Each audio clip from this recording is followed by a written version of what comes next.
Police की तरफ से दी जाए। जैसा कि आपको जानकारी है कि खैरीघाट थाना क्षेत्र में एक 7 साल की बच्ची का जो है वो गला घोंट के हत्या की गई थी।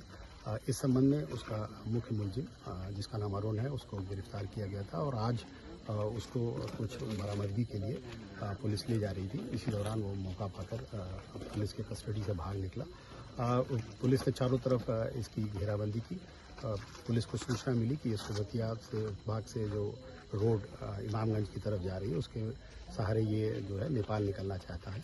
पुलिस ने यहाँ पर घेराबंदी की। खैरीघाट की पुलिस और अन्य थानों की पुलिस यहाँ मौजूद थी।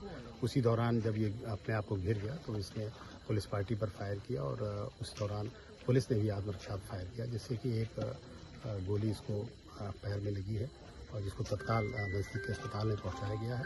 और इसके पास से एक 312 बोर का एक तमंचा मिला है और पुलिस इसमें आगे की वैधानिक कार्रवाई कर रही है।